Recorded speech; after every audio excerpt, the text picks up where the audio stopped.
নমস্কাৰ সকলোকে আজিৰ ভিডিঅ'টোলৈ স্বাগতম জনাইছোঁ। আজি হৈছে গৰু বিহু। ৰাতিপুৱাৰ যিখিনি নিয়ম থাকে নিয়ম নীতি সেইখিনি কৰি আজৰি হ'লোঁ। ভাত পানী খাই এতিয়া মই যাব ওলাইছোঁ। আমাৰ গাঁৱত বিহু উদযাপন কৰিছোঁ। সেই বিহু উদযাপন এইবাৰ আমাৰ গাঁৱৰ 65 সংখ্যক ৰঙালী বিহু উদযাপন কৰা হৈছে। তাত সম্পূৰ্ণৰূপে আমি সহায় সহযোগিতা আগবঢ়াইছোঁ।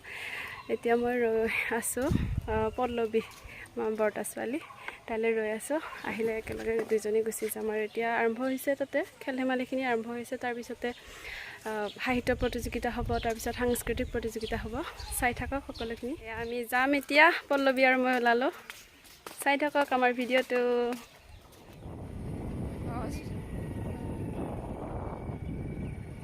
আমি এতিয়া গৈ আছোঁ বুলি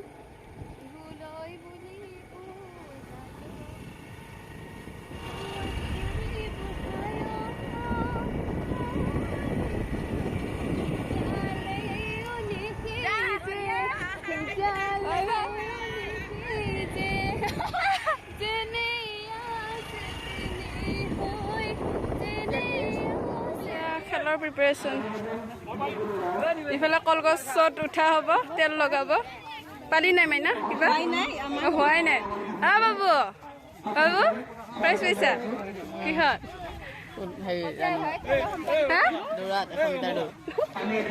আমাৰ ভাইচ প্ৰেচিডেণ্ট নেকি? আমাৰ ডাঙৰ ছোৱালীৰ দৌৰৰ আৰম্ভণি হৈছে আৰু দৌৰত।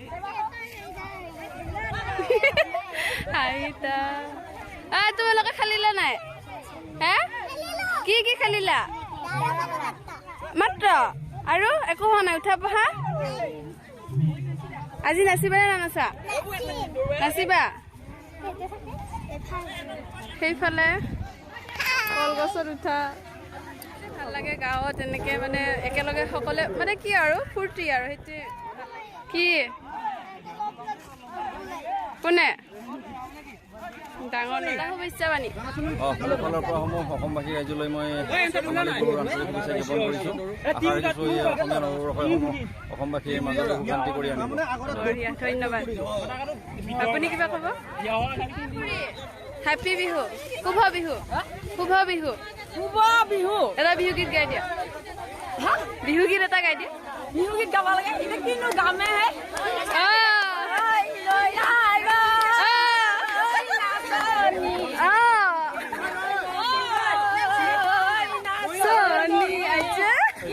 মহিলা দৌৰবি নেকি?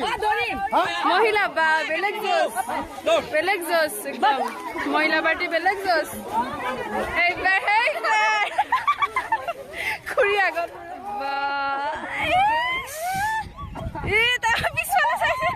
এইবাৰ হ'ব বিবাহিত পুৰুষৰ দৌৰ। বাহ কিয়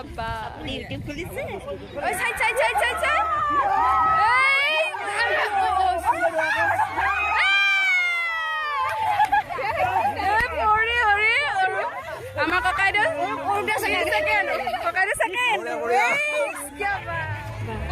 খেলিছে বা আমাৰ মানে কি আৰু চবে একেলগে এইটো ফূৰ্তি আৰু মহিলাৰ পৰা বাচ্ছাৰ পৰা। হ'ব হ'ব দিব দিব দিব।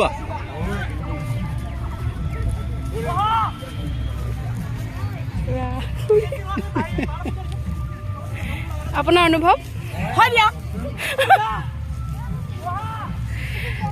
এওঁলোক মানে পৰিদৰ্শক। এইবাৰ মানে ওলোটা, উঠা মানে বহা আৰু বহা মানে উঠা। চাই থাক।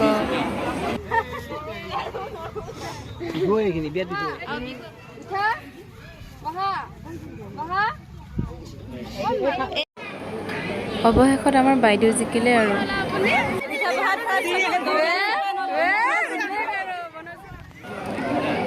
এইবাৰ বাপেকে ময়ো খেলিছোঁ মিউজিক চেয়াৰ।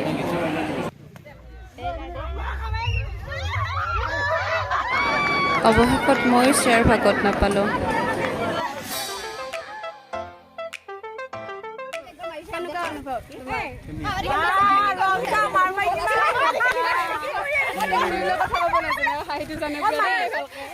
বিহু বিহু গাই অনুভৱটো ফিলিং বিহু বিহু। আপোনালোক কেও বিহু নেকি কি পালি আমাৰতো মিউজিক চেয়াৰ নহয় হুইচেল চেয়াৰ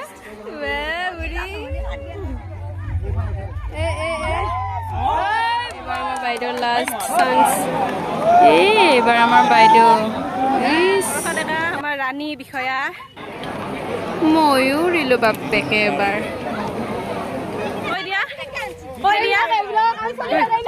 কৈ দিয়া কি পালা কিমান যে ফূৰ্তি লাগিছিল মোৰ কি আছিল লং জাম্পত প্ৰথম হলো উঠিব পৰা নাই এতিয়ালৈকে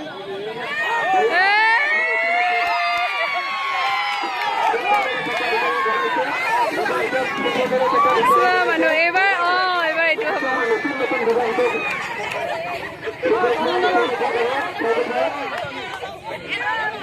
তাৰপিছত টিং ভঙা হ'ব আৰু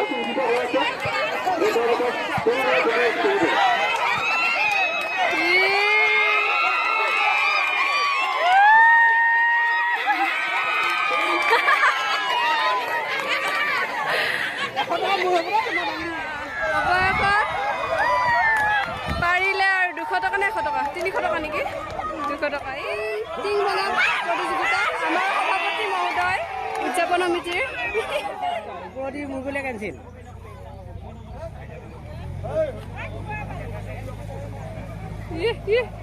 হ'ল দে আই হ'ল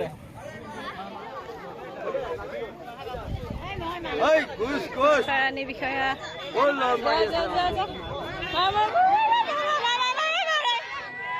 কি ক'ম আৰু ভাষাই নাই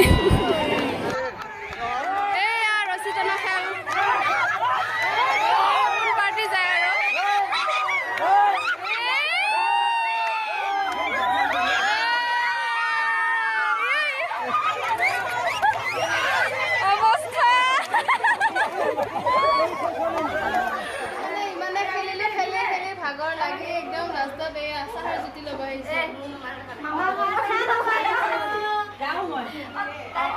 ক'ত যায়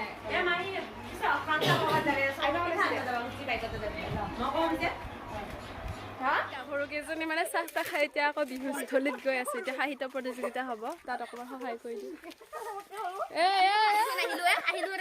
হাঁহি একদম বিহু গাত লাগি ক'বই নোৱাৰে বাইদেউহঁতে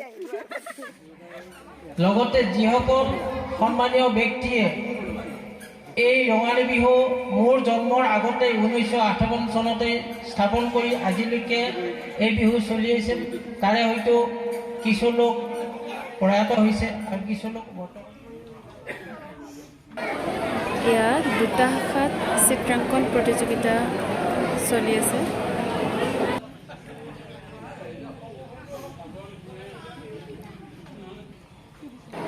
এইফালে আকৌ আমি আকস্মিক বক্তৃতাৰ বাবে বিষয়বস্তু বচাত ব্যস্ত আমাৰ যুৱ চামৰ ইনষ্টাগ্ৰাম স্নেপচাট ফেচবুক আদিৰ পৰা বিশেষকৈ আকৰ্ষিত হৈছে তেওঁলোকৰ যিটো তাৰমানে স্মৃতি শক্তি সেইটো হ্ৰাস কৰি গৈছে এই মোবাইল ফোনৰ জৰিয়তে মোবাইলৰ যে অপকাৰিতা আছে তেনেকৈ নহয় মোবাইলে বহুত উপকাৰ কৰি দিছে মানুহক বহুত কথা শিকাইছে মানুহক বৰ্তমান প্ৰযুক্তিবিদ্যাৰ যুগ সেই প্ৰযুক্তিবিদ্যাৰ লগত হাত মিলাই চলিব পৰা কৰি দিছে আৰু এই আমাৰ ৰাতিপুৱা কাৰ্যসূচী মানে খেল ধেমালি কম্পিটিশ্যন আছিল সেইবিলাক শেষ হ'ল এতিয়া সাহিত্য প্ৰতিযোগিতাখিনিও শেষ হ'ল আৰু অলপ পিছত ডান্স হ'ব গান হ'ব এতিয়া আমি ঘৰ যাম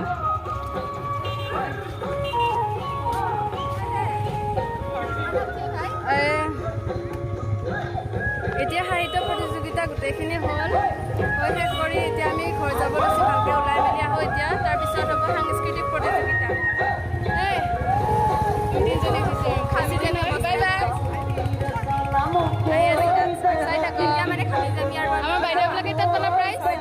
বিহু বুলি ওলাইছোঁ এতিয়া হ'ব আমাৰ তাত সাংস্কৃতিক প্ৰতিযোগিতা হ'ব তাত অলপ চোৱা চিতা কৰিব লাগিব ঠিক আছে আকৌ লগ পাম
ব্যস্ত হৈ পৰিলোঁ আৰু ভিডিঅ' কৰিবলৈ সুবিধাই নাপালোঁ।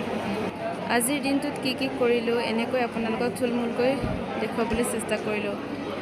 যদি আপোনালোকে ভাল পাইছে লাইক কৰিব আৰু কমেণ্ট কৰি জনাবচোন কেনেকুৱা পালে। তেনেহ'লে আজিলৈ এৰিছোঁ, বাই বাই।